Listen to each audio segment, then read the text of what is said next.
People love what other people are passionate about. Said by Ryan Gosling. All right. That was actually said by the girl. Or whatever. Oh, Emma Stone. Emma Stoner. Anyways, welcome to the Koji Podcast. I'm joined, me, Sal Espinosa, joined by Nicholas Tesser, white extraordinaire. David, good to his mother, Espinosa. Welcome. How you doing, David? I'm doing good. You're supposed to say ahoy. Oh, No, just let me see. How am I doing? I think I'm doing good. Yeah. How you doing, Nicholas? Oh, I'm doing fantastic. You guys gonna ask how? Dang, fantastic. He's doing fantastic. I'm doing fantastic. Not just You good. You guys never ask how's Saul doing. How's Saul So- doing? What are the inner machinations of your mind like? You don't want to know. You don't. I don't think anyone wants to know that. You go deep, man. Like if you start me off on something, I'm just gonna go further and further. I just Goes down the rabbit hole. I need someone to just ground me. You're grounded. No more podcasting for 3 That's why I've been talking to your mom. I'm just kidding. Anyways, this is the third episode of the romantic movie series for February. It's on La La Land.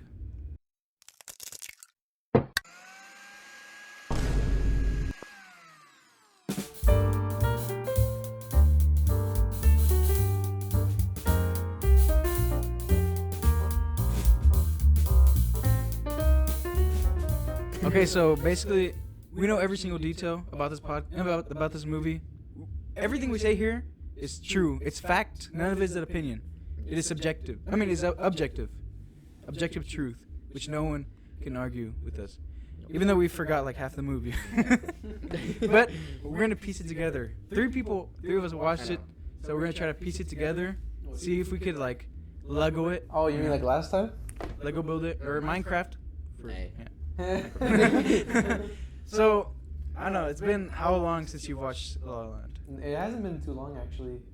I want to say 3 weeks or a month. Really? Yeah, I watched it again, but I mean, it was kind of hard to watch it because my Wi-Fi is not working right now. But Oh, okay. And when did I you watched it back in like 2022. I think early 2022 as well. So it's been way back when. way back. Since last year. Yeah, well, I guess I haven't watched it since 2022 too, but it was like last month. I would say it was probably like maybe. So we all watched it around February. the same time. Yeah, maybe. Well, him is I was like way longer. yeah, like almost a year. Yeah. And for me, it's like 3 weeks and then like 3 weeks. But even though we still don't have good memories of it, but we know the basic story, Tell us. right? Sebastian goes to war. Oh, Yeah. yeah. Just kidding. Joins the alien race. Okay, so the main characters.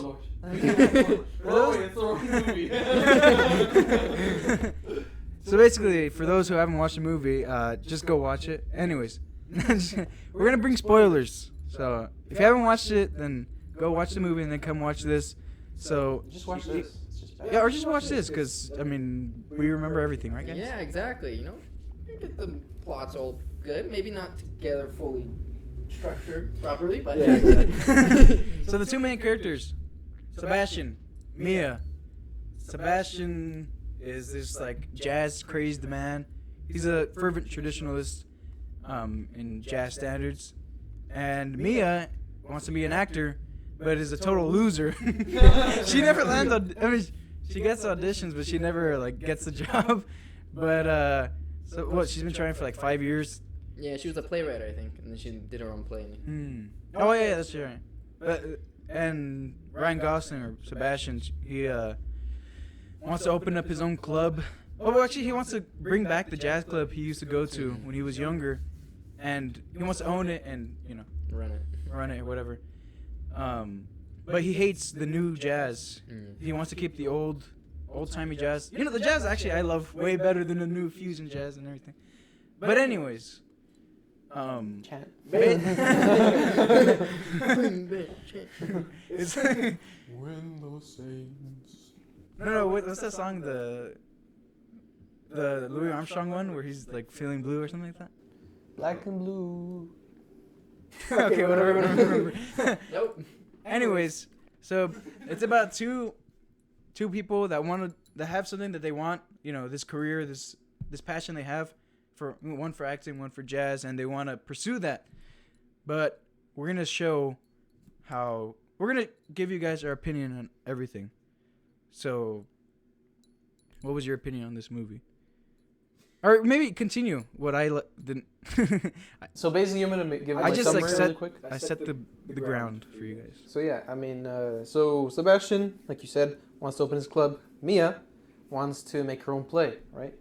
But they fall in love, right? So Sebastian's like super rude to her because he just got fired or whatever, and he was playing this beautiful song, and she was like, "I just wanted to tell you," and then so He just walks past you. Yeah, well, he bumps into her, and then they meet again at a party or whatever, and so she's just trying to humiliate him by making him play whatever 80s songs or whatever. Okay, that part was a little funny. And so, anyways, but from it was from that moment that they started to talk or whatever and started to bond, and then musical sequences made them fall in love, and and so I guess they move in together. That's the first wrong step, but continue. Oh yeah, obviously, should never move in together, but they did. Like, even when you're married, don't just. Separate breads. Separate houses. No, I'm just Separate. kidding. What's it called? So they move in together. They're both pursuing their dreams or whatever.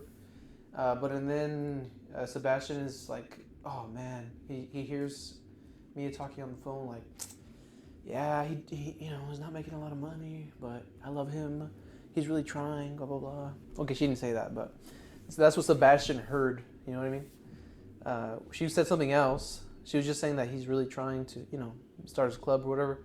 But what he heard was that, oh man, I'm not making any money, blah, blah, blah. So he plays music that he doesn't like in order to make that money. And he's very happy with his success or whatever, making a lot of money.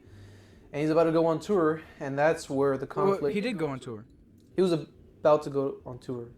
I thought he did go. He did go. Oh, he's gonna go on another one. Wait. Wait. I'm Oh, talking about okay, when they have the argument, Mia and Sebastian. Objection. But they had the argument when he came back from the tour. He was performing with them, but I don't think he went on tour yet. Oh, really? He was in a different city nearby, in a different state. Oh, okay. Yeah. Hey, we're gonna go on tour again. Oh, I see. Okay. Oh, so then they did go on tour? Yeah, I thought he went on tour with the guy. Yeah, I think. So he he's- was And going. then he came back like a year or something. Oh, okay. Like a Something like he was touring, and then they're gonna record the label. Yeah. Keep touring, and then go back. Oh, okay. So he was gonna go on tour again, and so he's like, "Come with me, Mia. I love you." And then Mia was like, "That's not your dream. I'm gonna tell you what your dream is. Your dream is to be a trad musician, like you told me, okay? So be a good boy and be a trad musician." And then Sebastian was like, "Oh, I'm just trying to make you money, bro. Like, I just want to have a good family or whatever." Well, maybe he didn't. Maybe he just wanted her to, have fun, come along or whatever. She's like, you have to follow your dream, and I have to follow my dream too. And then she stormed out, and then Sebastian forgot that he left whatever it was in the oven, and it just burned. So Mia made him burn his food. that's a big problem. It's always the woman. She should have been making that cake in the first place. Hollywood All is the so red wrong. flags. All the red flags. It wouldn't have burnt if she had made it. I'm just kidding. So yeah, they separate, they break up, or whatever. And then later on, I forgot what happens. I think there's like this audition that Mia. Oh no, sorry. She finally makes her play, and she. Does it? And she does. Yeah, she gets big. she performs it or whatever. She didn't get big yet. She was actually disappointed because there was not a lot of people in the audience. That was before the argument, wasn't it? Yeah. Yeah. Because the reason he made all that is to make up for. Well, all I'm saying is that happened, Mhm. and then later on, I forgot how Sebastian finds out that somebody's the looking producer for or me. director. The producer saw her, no? Or one of the producers. Yeah. Yeah, look And for she's her. like, "Oh, where is she?" He's like, oh, she's over here. Come look at her. Anyways, so he goes, drives, tries to convince her to come, and you do the audition or whatever. And she's like, oh, no, like, you know, everybody has a dream, but for me, it's not real. You know, I just want to stay home. I'm not going to be big, you know. It's not going to work out. And then he basically convinces her, and she's like, okay. And she goes, then she gets the audition or whatever, whatever, they accept her, and basically they separate to follow their dreams. And then they meet again very, very briefly at his club that he finally started, and he gets very big. She's like a big actress now. Yeah, she's a big actress, and he has a really nice club that a lot of people go to. And then they see each other, you know, they glance, and they're like, what? I remember all that time we spent together. And then they leave. And then she, you know, goes back to her husband and with her family or whatever. And he just stays single and running his club. That's the summary of the movie. Do you have anything more to add that we forgot? Not really. Isn't it like a big plot twist at the end? Like they make it look like they end up getting together, but then it's like they weren't. It's showing what might have been. Oh, it might have. No, yeah, but at first like they were showing him successful and her successful, and then when she came back to her family, like you think you're gonna see Ryan Gosling right there, but then it's just her old boyfriend right there. Well, now husband with her child. I think it might have been a different guy, but anyways. I thought it was the same guy. I don't remember. Anyways, so now that we summarized this movie, what is wrong with it? What is the first thing that was wrong with this movie? They fell in love. I don't know. Well, okay, let's look at the first thing in every relationship. What is the first thing that has to be like set already for it to be good? The first thing is that they're what is it called? Their outlook. No, not their outlook. Their mindset on dating. Their mindset and what they want, you know, in a woman or in a man. And also like how they're gonna be when they're dating or when they're looking for someone. Their mindset should be that they have to like sacrifice for each other, and. No, I'm listening. I know what you mean. I kind of know where you're going with this because later on, right? The reason they separate is because they want to follow their dreams or whatever. But then, you know, it shows later on, or it shows at the end of the movie what could have been, you know. But honestly, that doesn't look realistic. Like, her being super famous actress and him, you know, running his club full time and devoting everything to it. I don't think that would work. I don't know. Yeah, I don't think it would work. What you're trying to say is like when you first date someone, you want to talk and like reason like where do you want to be in like 5 years or exactly. Because they probably didn't even do that. They just like sang and danced and did montages and then that's all they knew about it. Right. Now I'm trying to follow my dream. That's right. Yeah, it's like first you got to know what this person wants in life, you know? Because if they don't want to get married, then you're wasting your time right there, you know? So that was the first wrong step. The second one is that they moved in together. Yeah, I mean, at the very beginning, it was, you know, it's fine. Like, okay, they notice each other, you know, they're kind of talking, like, whatever. But then, you know, if you have to ask some questions at some point, you know, like. I mean, it's not like you're gonna go up to someone and you're like. I mean, I guess they did talk about it though. They did talk about what they wanted to do. Can I have your children? I'm just gonna. Do you want to have my children? No, but like, there are serious questions you have to ask, but. Obviously, it's not like, you know, the first thing you say, but whatever. So, yeah. Because the reason why it's bad that they, you know, moved in together is because they weren't even committed to giving themselves to each other completely in the first place. And the way they show that is through marriage, right? But also through the way they were acting with each other. Like, instead of wanting to sacrifice what they love, you know, sacrifice what they love doing for each other, they chose to do what they love, you know? And so at that point, it's not even true love because true love is sacrificial, you know? And I think that's a big point in, you know, in what we want to talk about is true sacrificial love. Yeah, because, I mean, yeah, it's like he said, it's like, what do you actually want in life? You know, if he actually wants to just run his club, okay, fine, do that, right? but don't say that you actually love the girl. Exactly.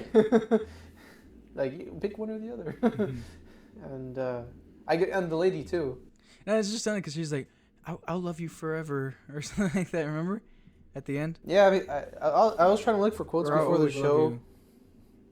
Yeah, that one comes out a lot. Except for right now, I won't love you now. In fact, I'm gonna marry a different guy. Maybe like 2 minutes ago, but Yeah, because she just did the audition with the producer or whatever, and then Sebastian's like, if you get this, you've got to give it everything you got. It's your dream, whatever. They're like, what? Oh, okay. Well, I'm always gonna love you. And then he's like, I'm always gonna love you too. And then they, babe.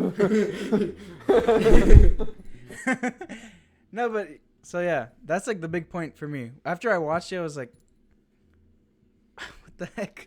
Like, I was expecting so much better. Like, it could have been way better, but whatever. Like, it would have been way better if they just sacrificed their dreams for each other, because what's more important, you know? Like, Exactly. what's opening a jazz club gonna actually do for you, like, in the long run, Like, sure, he opened up his jazz club, but he just alone now, Like, he's gonna get old, and he's gonna have no one to love him, Yeah, I mean, I don't know. And same thing for her. I mean, she's just gonna be. Well, I guess she got married with her husband or whatever, but like, it was just really. I mean, maybe the jazz club, could fit in with his fatherly responsibilities. Yeah, I mean, it could, definitely. Isn't like Right? the main big breaker was like they had to split apart like far distance. Like she had. Wait, but she could have gone with him, but she would have to sacrifice her dream. Because she would be very busy, and he would be very busy. Mhm. Yeah. But like, if she went with him on tour and stuff, then it could have worked out. I guess so. She wanted to go, but she was like, I have to practice for my play. Exactly. She had to sacrifice her play. What the heck? Come on, lady. Pick one. Or he could have just given up music and just, become a gardener or something. I mean, Pick up the shovel. yeah. I mean, he could have done so much, especially now with like all this technology and, the internet and stuff. Like, there's so many other things he could have done, but whatever. Well, I mean, this doesn't really have to do with the movie exactly, but we did want to get into like actual courtship. Like, how do you actually date? How should courtship be? Because honestly, the way that people date nowadays is not really effective. Yeah. Because it's just how good could this person make me feel? Yeah. It's not talking about anything in the long run. It's just like how can we feel better, more emotionally Yeah, just right now. good right now or whatever. So that's why we have a proposition. It's called courtship. Yeah, courtship. Oh yeah. But You hear a guitar, like electric guitar. we just like all of us have sunglasses on, like the meme one, the swag one. But yeah, because I mean, every time people hear courtship, they think like 19 kids and counting. But I mean, I think of it like medieval knights. yeah, or medieval knights or whatever. But like honestly, it's way better than what we have now, because you got to find out what is courtship, because some people might think it's like a proposal or something like already said we're going to get married, But really what it is dating with marriage as your goal. That's basically what it is. But there's 4 stages in courtship. There's friendship, dating, actually dating to get to know the other person. And once you find out that you want to be with this person for the rest of your life, you pop the ring. Pop the question. Yeah, pop the question.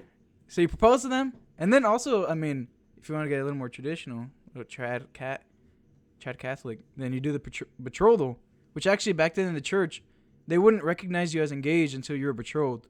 So that means that you get in front of, there's a different, promises you say with the priest, and there's a whole rite and You're everything. promising to get married. Yeah, promising to get married, because even when you propose, like, there's no actual commitment right there. There's no promise to God right there. It doesn't mean you move in together. Yeah. You're not married. So, and then the 4th one is marriage, like actual marriage. So those are the 4 stages of courtship. And, yeah. You as being married, can you give us a little briefing on the? Okay, so you get to know. Because first of all, obviously, like everyone has their guidelines. If you look this person, that person, everyone has their guidelines. I think Father Ripkers are really good. If you look at Father Ripkers, but at the end of the day, everyone's situation is different. But there is, there is a guideline, a general guideline for everyone. So what would you think that would be? Like something that should be done? Well, honestly, I think everyone should look at Father Ripperger's guidelines and then, kind of, how do you say, like, you don't have to follow it to the point, on like exactly to the point, but you should definitely generally follow that guideline. So basically, you're just friends, you know each other, maybe talk to each other, nothing serious, no commitment, no nothing, I know a lot of people like to be like, oh, but we're texting, like as if that's like, if that's anything, like we're talking. Yeah. So yeah, you get to know the person. You're like, okay, from afar, it looks like. Oh, and you can also ask people about that person, right? Like, oh, do you think, you think this is a good person? Do they have good values? Oh no, she's crazy, dude. She's a psychopath. No, She killed my brother. Get away from her, bro. Jesse, I'm telling you, man. I'm telling you right now. She's crazy, bro. and so yeah, from afar you find out. Anyways, I mean, a lot of times it's you can rule a lot of people out, or it'll give you an insight to, okay, maybe this is a good person to pursue, right? And then so you've already been talking to this person. You're like, okay, I think I'm gonna ask her. Obviously, well, I guess you can ask her, if you want to, but there are times where you could tell, right, when the person doesn't like you. So use your prudence. I mean, I guess I have heard stories, from Catholic speakers or whatever, that they got rejected once, twice, and I don't know. They kept asking, and eventually they started dating and got married. Whatever. Everyone's situation is different, right? But the point is that this person, that they, generally that they have good virtue, good values, generally. Oh, did you? Okay, it is. Sorry. Okay. So you pop the question. They say no. Okay, that's fine. No hard feelings. If they say yes, oh great. Then you get to know the person by going on dates. You ask. Obviously they should be fun. It's not just an interview. I know. Like some traditions do that. Like I'm thinking right now about like the traditional Jewish people. Like I saw like a video where like their dates are just like literally an interview. You know what I mean? And like the parents are unhappy if they haven't accepted the marriage, after one or two interviews. Anyways, and so it's not an interview, like. Good thing we're not Jews. So what would you do for my company? And obviously you have to see if this person has virtue and the same values. So from afar you've seen that, but now specifically you're asking them, oh, so how do you want to raise your kids? How do you want to, or even in the future, do you envision yourself getting married or having kids? Because if you don't, then why are we dating? Are you okay with your babies having dark skin? Just Okay with your babies having my genetics? So, over time, not only does she have to have the same values and everything, those are the most important things. Not only does she have to have virtue, like I said, these are the most important things. Also, you guys should have, a good relationship, where you guys have fun, talking. It's not just, I don't want to go out with this person. Because why would you go out with them? You know what I mean? Like, you already know you don't like them, and it's okay. If you don't like them, that's okay. I mean, I know if somebody doesn't like you, it could hurt your feelings or whatever. If somebody doesn't like you, it could hurt your feelings, but, you got to grow up. That's why the man is supposed to ask, because he shouldn't put the woman's feelings in jeopardy. He should put his own. You know, if he's rejected, then that's that. You know, and he should be a man about it. And if she says yes, then okay, cool, let's get married. No, I'm just kidding. Anyways, over time you finally get to know, and it's not too much time. You know, like roughly 6 months, maybe more. It took 7 months for me. I know everyone's different. Everyone's situation. But for sure, like, you're getting to 3 years, and you know you're looking. How at do you something not know if crazy. if you want to marry this person in 3 years? Yeah, I mean, I understand if like for some reason something big happened, some emergency. I don't know what that would be, what that would look like, but if there's like such an emergency that, okay, you can't get for some reason you can't get married, you know, in this time. Maybe she went missing. I don't know. You know, I don't know. There's persecution. But it's not something small. It's not like, you know, it's because if I do this, I can't get my Ferrari or whatever. You know, like, it has to be something, you know, big. But anyways, I mean, I'd say for me, like a whole, you know, courtship, you know, area should have, you know, like maximum is like 2.5 years. You know, 2 to 2.5 years. You know, with all the stages. You know. Then that's maximum, at least for me. I don't know if for you guys it's probably different, but I don't know. Maybe maximum, I would say a year and a half. That's just me. with the whole stage, all the stages. Oh, with all the stages? Well, this is what Father Ripperger says. Is friendship 3 to 6 months, courtship 3 to 6 months, engagement 3 to 6 months. So that's like 18 months if it's all put together. Let's just go 7 months. You go to hell. Oh, you ran out of time.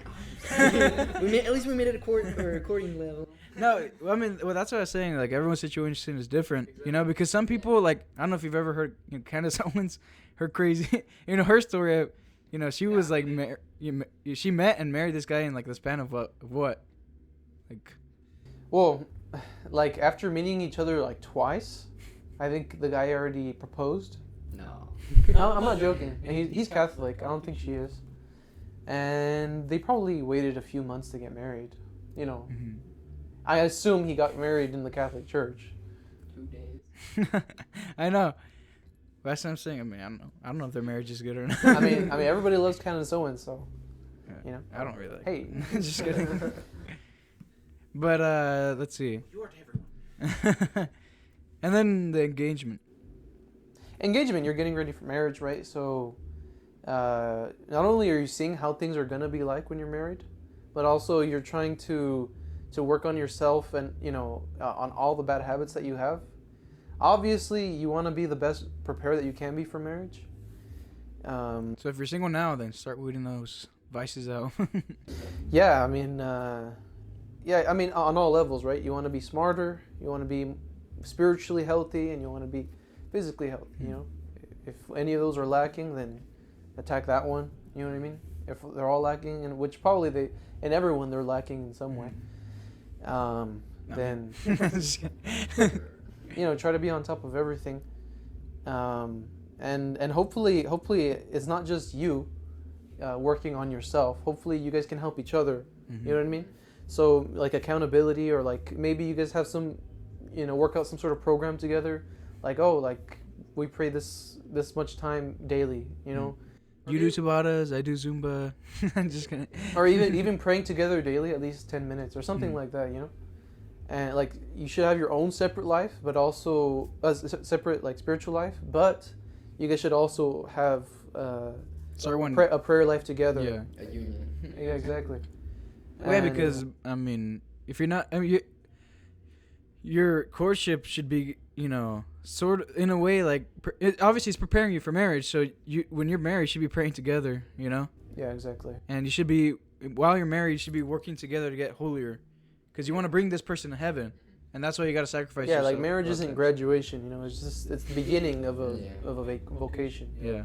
And engagement is leading up to that. You guys are preparing for that moment when you receive. I mean, it's such a big thing, such a big union and bond that God made it a sacrament, So, yeah, and Nicholas, can you give us some pointers on not to be a simp? No, I'm just kidding. No, I'm gonna take it. I'm just kidding. You a simp? Oh yeah, I guess we should also talk about things you shouldn't do in a relationship, like concerning like I guess on levels of physical affection, in courtship. No handshakes. No handshake. No eye contact. No eye contact. Socks must be on. Just be on all the time. Even if they're wearing sandals. I don't care if they're wearing socks and sandals, boys. Okay? So yeah. Well, I just lost my train of thought. Well, you were talking about physical affection Mhm. in courtship. Oh yeah. Well, yeah, because obviously, especially as men, we're tempted easily towards the sins The sins of the flesh. against sins of the flesh, especially against impurity, against purity. Against the 6th and 9th commandment, and so, and in that way, when we're courting someone, the dad is giving us the responsibility at that moment, to go on a date, and we're supposed to be protecting them, right? It's your job to protect them because the dad is entrusting us to protect her if anything happens, and the biggest thing that we have to especially protect them from is ourselves. And because obviously when you love someone, you want to show your love to them, but there's different ways to do it in courtship, and there's different things that are saved only for marriage for reasons. Love is a virtue, not a vice. Mm. If you're falling into vice, that's not love. Yeah. And Well, yeah, because you're leading them to hell, and that's not true love. So one thing I wanted to mention that you're touching on is how Father Rupperger says that basically in marriage it's your job to protect not only your wife, principally your wife, but also in general your family's honor. You know what I mean? So if you do anything like in a maybe you guys never fell into sin, but even if you do something that might be scandalous, like let's just say going on a trip to Europe, just the two of you. You know what I mean? Maybe you guys don't fall into sin, but that's scandalous. You're not protecting her honor. How people are going to view her. Something like that. And so on the day of the wedding, the dad, is escorting the bride to be right down the aisle, and he hands her to you, right? Her hand to yours. That means the authority that he had over her as her father, that headship he hands over to you. You know what I mean? Now you're gonna be the head of the family. You're gonna be her protector and provider. And so I guess dads are like the first love. You know what I mean? And then basically, here you go. Why by falling into vice, you're just doing the opposite of what you're supposed to what marriage is for, is protecting the virtue of your wife. And basically you have to be very prudent in the way that you display physical affection for each other. So like I said, you don't have to follow Father Ripperger's guidelines exactly, although I would recommend it. I would definitely recommend it. How do you say? It's not just. Oh, it's just a recommendation. It's please do this, but if you don't want to, it's not a sin if it's you not don't. It's not a sin. Yeah, it's not. But tread carefully. Yeah, exactly. Yeah, don't be presumptuous and feel like, oh, I'm not gonna fall or whatever, because things happen gradually. It's not just overnight. Or maybe for some people, but I guess you can say the guidelines are just making the rope, like you're going on a tightrope walk, and the guidelines just make your rope bigger. But then when you kind of go a little away from the guidelines, but you kind of still follow them, you're just you're shrinking that rope just a little bit. There's still a chance you can fall. You're increasing it, but yeah, I like your point where you just want to keep a solid foundation from the start and kind of just roll with that. Well, yeah, because every time you have the standard, we're usually always going to fall short of the standard, So if we set a really high standard and if we fall short of that a little bit, we're not going to fall too low at least, But if we set it really low, then, below that is sin. Yeah, have the high standard and follow the high standard. Don't be like, well, I'm just going to fall short of that. Don't worry, one day you get to 225, Ben. So, for example, holding hands is not a sin, right? But what Father Ripperger says is just basically avoid avoid all affection. Obviously when you say hi and bye and whatever, but obviously don't put yourself into temptation. And like I said, holding hands isn't a sin or whatever, but it's something that maybe go gradually. You know what I mean? It sparks and lights up the flame. Yeah, it definitely does. I mean, Your heart's just like. I mean, like maybe there's some people who have had a lot of like experiences with dating or whatever, and they've just gone way too far in physical affection that really holding hands are but there are other people who maybe just haven't dated yet or whatever, and holding hands is like not bad, right? It's not bad, but it's like, oh well, I feel feel a little and not everyone's like that, it's like, I guess, like drinking, right? Some people, they just drink a little bit and they they get drunk, and some people are like have 3 beers, 4 beers, 5 beers, and they're like starting to I mean, I guess we should start laying down like, at what point is it a sin? Because here's the thing: is that one thing? I mean, if some person like they kiss a girl, it wouldn't be a sin for them, but for another person it would, just because of the thought, right? Because maybe the way they start feeling about it. But I guess it's different for everyone, because like well, I guess we just like say like when it starts becoming a sin is like, obviously there's some times where you feel a certain pleasure, that's there's no way you could avoid that, but like when you allow it to keep on going, like the thought of it, and you think of it like the impure act. When you let lust take over. When you start letting lust take over, like, and you're consenting to it, then that's when it becomes a big sin.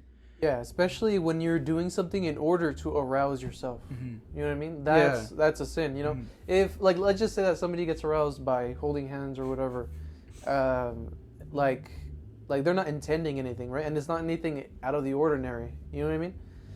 But like Father Ripper says, so maybe just avoid all that, But then when you guys get engaged, then you guys, you've promised to be married, right? That doesn't mean you sleep together. That doesn't mean you guys can, passionately kiss or anything like that, right?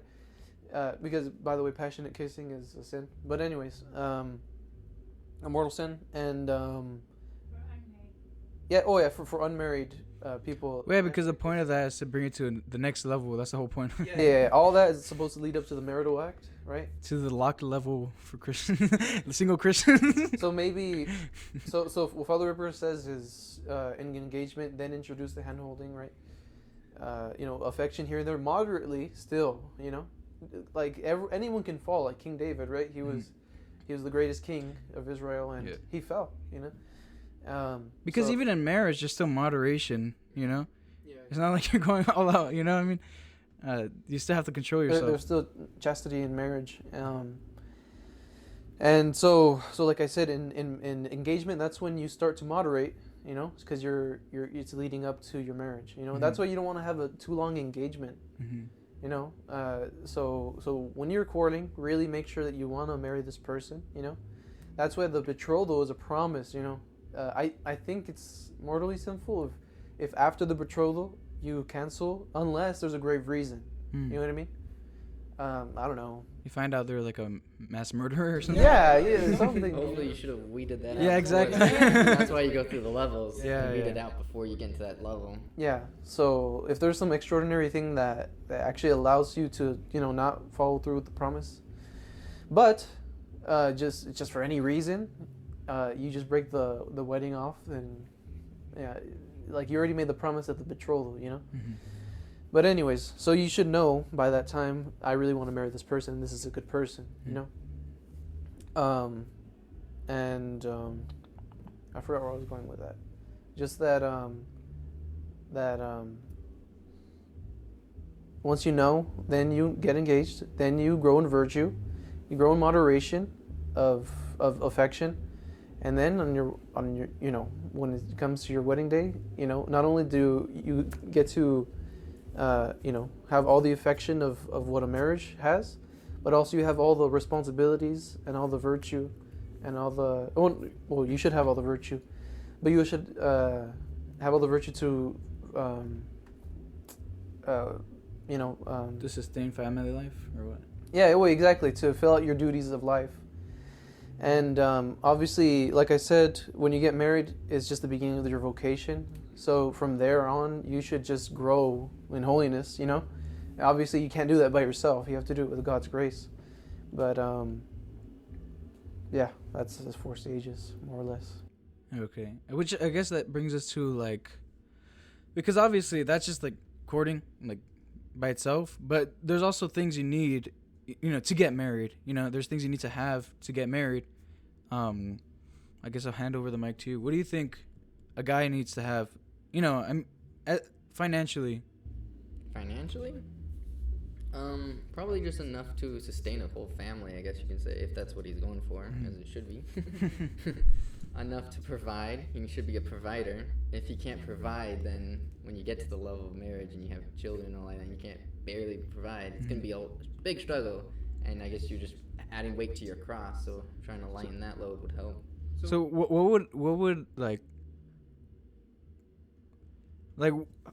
how much money, or what do you need to have to be able to say that you could provide? Like, what I mean is like do you need 4 houses, or No. you know what I mean? Like, Yeah. what is the the minimum that you need to be able to provide? Like, Bare minimum? yeah. Probably just 1 house would be fine. I don't think you need 2 or 3 unless Yeah. you're separating your family. Well, yeah, I'm just saying because some people, they're like, oh, you need this, you need that, you need to be able to take your kids to Disneyland every year, or, things like. There was actually in WTN, there was this person who called into Mother Angelica, and she was like, I don't get why people want to have a lot of kids, because we stopped having kids because if we had more, we wouldn't be able to take our kids to Disneyland every year. And I was like, that's not the point, that. You're sacrificing not having more kids, you're bringing another soul, that you could lead to heaven. It's just so you could bring these other kids to a place that's not the happiest place on earth, But what I mean is, like, because you should be able to provide the basic necessities, which is food, clothing, and a roof over their head. And as long as you could do that, obviously have a car, have a job that you could sustain and everything. And once you have those things, I think at that point that's like that's like the that's what you need, just the basic necessities. That's all you need, really.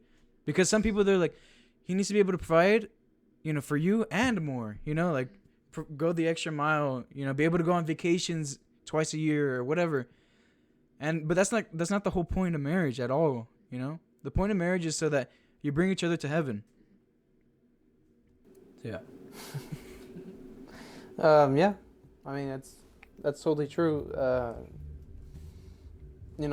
If you have expensive tastes, and if you're looking for that, then I guess I mean, like in the end, you know what you want, and what you should want, is to fulfill your vocation, But if you don't want that, then I guess don't, I mean, I can't force you to do anything. You're gonna do whatever you want with your life, and that's how you know. That's how you know. Okay, well, this person's not willing to sacrifice. Exactly. So I'm not gonna marry this person. Yes. I'm gonna cut off this relationship. But I love her so much. Oh. I mean, but obviously, if they just ask a question, they're like, "Oh, but I want this or that." If they just like, sort of oppose a little bit. You slap them, right? I mean, no.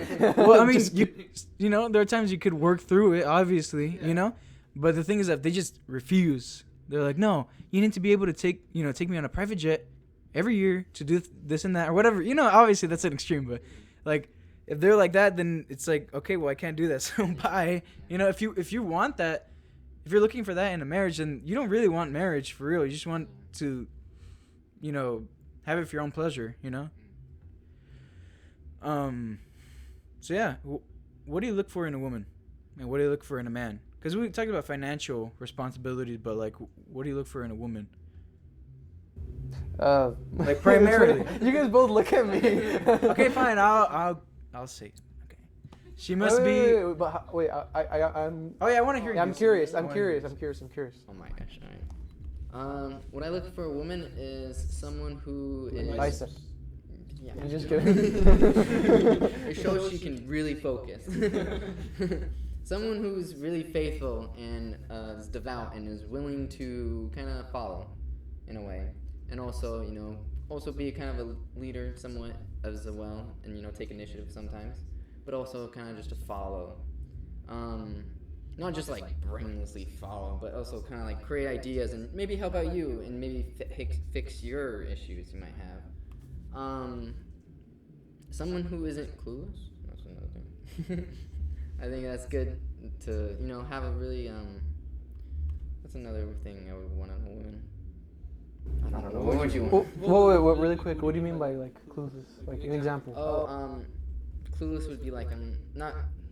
I guess we talked about this before, but like not really knowing what they want, or not having like a real clear target of what they're doing. Yeah, they're sort of like freeballing it. Yeah. Yeah. Well, because at that point, okay, this person doesn't know what they want. They don't have a goal in life. And how am I going to be able to work with this person if they don't know what they want? Exactly. And like if you have that conversation with someone that you date, you're like, "Oh, you're just forcing me to choose." It's like, no, I'm trying to see what I want to do with my life, So I'm trying to see if you want what I want, because if you can't make up your mind, I want to go with someone who, Then we'll exterminate. with someone who actually did make up their mind, Or maybe even if after having a few, maybe the person has never thought about it before, They're like, wait a minute, you're right. Let me think about it, or something like that, and then. They're like, yeah, here, just listen to this Follow Ripper episode. Just listen to the Koji podcast, episode 3 of the romantic video series. And subscribe. Yeah. Obviously, you have to look for a future wife that is going to follow you in what is good, Mm-hmm. You don't want someone who's going to help you in your bad habits. Yeah. In one sentence, that's what you're supposed to look for in a woman. Vice versa, the woman's supposed to look for in the man self-sacrifice, Not only to provide, but also to be virtuous, and to know more about his faith, so he could teach not only her, but also because there are cases where the wife knows more than the husband or whatever, but as head of the household, he's the head teacher. You know what I mean? Mm-hmm. He should really grow in his knowledge of the faith, so he could teach his kids. Well, yeah, I mean, just think of it this way: if like for a woman, like, do you really want this guy? Like, let's say he's like an alcoholic, or or a drug addict, or just a bad person. Do you really want that person raising your children? Your children are gonna have a father like that, and they're gonna probably, maybe some of them end up the same way, because that's their idea of masculinity. Like, that's what they think is good, because their dad. The women listening. I'm just kidding. I'm looking at you. No, yeah, but seriously, like, just think about that. Do you want this person's gonna be raising your children? She's evangelizing him. He'll convert someday. He'll change.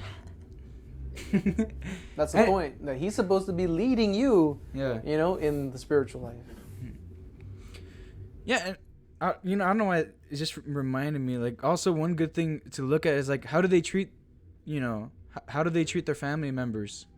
How do they, talk with their mom or their dad? Do they honor their parents?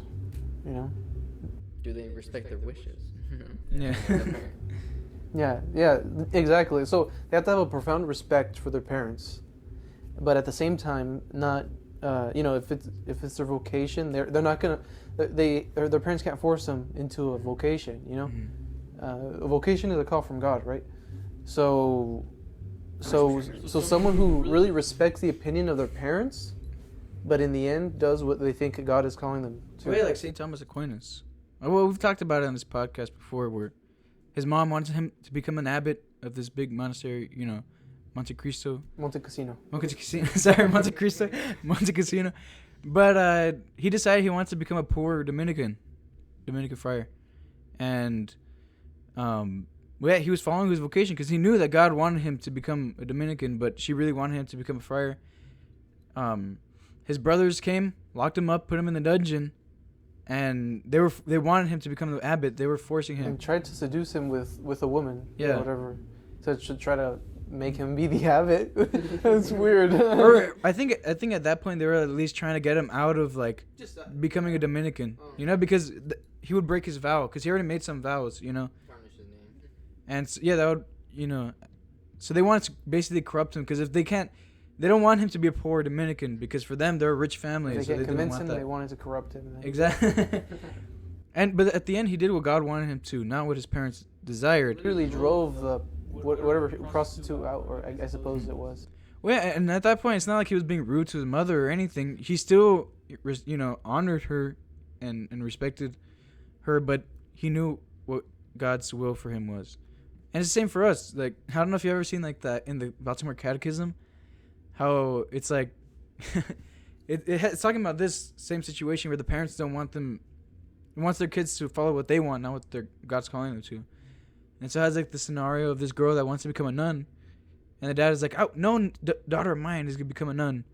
And then at the next picture, it's like, "Fine, I'll respect his wishes for now, but once I'm of age, then I'll become a nun because I know that God wants me to become a nun." Or and I guess that's the same thing, for anyone else. Because at one point, it's your life, God gave you free will, but he also gave you a plan that's way better than any plan we could come up with, And if we know or if we think that God's calling us to this, then we have to at least try. I mean, we have to, do it. So yeah. Mia didn't want to sacrifice her dreams for Sebastian, and Sebastian, he wasn't really, I mean, well, first of all, they were, fornicating and everything, and cohabitating, but, they could have worked something out, but, he wasn't wearing the pants in the relationship, and she didn't want to sacrifice. He didn't want to sacrifice either, and that's why the relationship didn't work out. Yeah, I mean, in a sense, he was trying to do what was right because he wanted to make more money. You know what I mean? But in the end, he kind of just... At the end, he just gave in, But I guess at that point, why would he want to be with someone that that wouldn't want to follow him, Yeah. So I don't know. I have mixed feelings now. I confused myself. You're confused. But is there anything else that we want to touch on? Well, I guess you can say they both kind of agreed to split off or not pursue this relationship because he was after one thing and she was after another, and they kind of told each other, I'm after this, and they're like, yeah, it's not gonna work. So that's probably why they split off. So I guess in that, I think it's just a Hollywood thing where Yeah, but I'll always love you anyway. but yeah, they had all this so at one point they sort of had it right, but they still were selfish, even. Well, yeah. Anyways, well, I mean that just shows that they truly didn't really love each other, Even if I think what you're saying is true that they mutually split up or whatever, in some twisted Hollywood way, but at the end they were still selfish. That's why it didn't work out. They weren't willing to let go of their desires and their passions and their dreams because, I mean, what's really gonna make you happier in life? Family is gonna help you make you happier. And I mean obviously these are just secular people, but. If they're a Catholic, presumably in their minds, they're not thinking about priesthood or or religious life. But even like for secular people, I mean, because God, that's the only way you're gonna be happy, right? You're like truly happy. But like even in a worldly sense, having family is gonna make you happier than having some jazz cafe. Yeah, because I mean, obviously the only one that can satisfy that longing for happiness is God, right? But on a natural level, if you don't have family, you're pretty sad, man. Yeah. Like I mean, you always hear stories of people who are old and they have no family, and they're just lonely. Like, I've worked with some people in painting in the past. With my dad's company, and these people are just longing to talk to someone, And they'll talk to you and they'll tell you personal things, and because they just really long for that, that kind of relationship. But, they ended up wasting all their time and now they're just alone, It's a lone sad cat lady. But, yeah. What would you, is there anything else or? That's all I have to give on this. I was going to say something earlier, I forgot. So Mia did get married though. Yeah. So, but wait, I don't want to remember it wrong. I think the scene opens up on her getting home from work, Mhm. and right after getting home from work or whatever it was she was doing, She goes to a cafe. she goes to that club where Sebastian. Oh yeah. Yeah, with her husband or whatever. So it's like, man, her kids didn't see her all day and she's already leaving. Like, what kind of heartless woman? Oh, that's one thing we didn't touch on. The roles of man and wife in a marriage. Oh yeah, I guess you can say also like Mia and Sebastian weren't willing to take the roles of fatherhood and motherhood, and instead to go for the dreams. But then even then, when Mia gets married, I guess you can say she is a mother, but she still. Well, yeah, I mean, her maid or whatever is raising the kids, you know, her nanny. And, I mean, I don't know. I mean, me being raised by my mom my whole, my life, I can't imagine being raised just by some random person that they hired, you know? Yeah, that would just be really weird. But anyways, yeah, I mean, God gave man and woman a role, you know? Mm-hmm. And, I mean, who the heck are we to change that, you know? God's plans are always better than ours. Yeah, like, okay, so because the father has to provide, that's why he's not spending as much time with the children. But honestly, he has to spend as much time as he can with them. Yeah, it's not like he could just go to work and then put them on the side, you know? Yeah, don't think that you can go to work all day and think that your job is over, you know? You have kids that you have to attend to. Like, you're literally the head of the family. You are responsible for the kids. You're responsible for everything that goes on the house. That's why God sent man a helper. You know what I mean? And so basically, while the wife is at home teaching the children, she's teaching them the values, right? That like for example, for the boys, whatever. Or, well, I guess for the boys and girls, right? To teach them the religion so that they know how to live a good Christian life. You know what I mean? And not only that, but also by example. You know how to be virtuous. Maybe and of course introduce to them the spiritual life. But in the end, the husband is supposed to be the one that's leading all of that, right? But he can't be home when he's providing. Okay, so the ideal is that the man is home. You know, hopefully provide like everybody had their own homestead. They would grow their own vegetables and their own. You know what I mean? He was in the home all the time, and he was spending time with his kids. His kids were helping him, you know, take care of the farm. You know, so traditionally, basically, the husband was at home. You know what I mean? Everybody was doing their duties, keeping the household together, right? Gathering whatever food or whatever, growing the food, laying the seed. You know what I mean? Doing everything that had to be done. So ideally, everyone is supposed to be home and really forming those children, you know. But not everybody has that opportunity, especially right now. Most people don't, especially in the age that we live in, right? But honestly, my opinion is That would be pretty stinking awesome. yeah, exactly. I mean, there are some people who they have shows like this and they provide for their family and they're able to like spend more time with their family, you know. So the ideal is that both parents, you know, are in the home. I mean, still, even though you're in the farm, though, he's the still there. father's supposed to be the provider, right?